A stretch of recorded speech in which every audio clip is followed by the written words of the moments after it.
Today walang masyadong ganap, kaya pumunta ako sa Dollar Tree today. Ang mga item dito ay $1.25 lang. Nakauwi na tayo at eto na lahat yung binili ko sa Dollar Tree. Kung matatandaan nyo, last time nakakuha ako ng candle holder sa ukay-ukay. So gusto kong gamitin yon para sa table setup.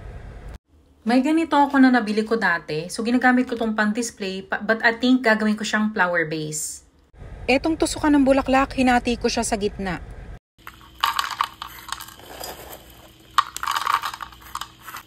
And then, isisecure ko to gamit ang manipis na wire.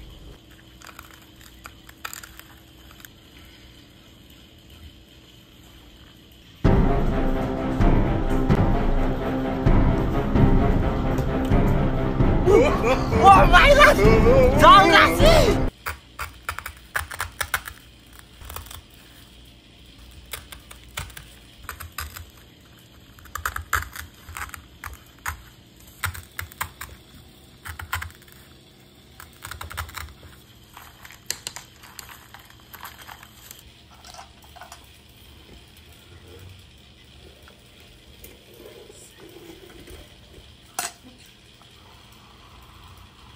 Kahapon nga pala na ibenta ko na rin itong pool filter na yan ay nakuha ko last year ng libre.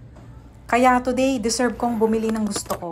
Kumuha ko ng table runner, napkin holder, napkin syempre, at ready na tayo mag-set up ng table.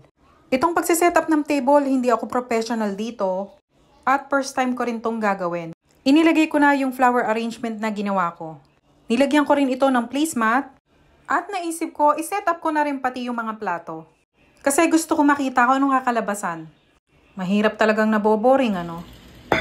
So I think pwede ko itong gawin sa mga okasyon. Or kung may mga handaan, pero maliit na ano lang, handaan lang, pang families. At syempre, isasabay na rin natin itong mga silverware. And after nga ng setup, ito na yung itsura. Oh, diba? Ang ganda na!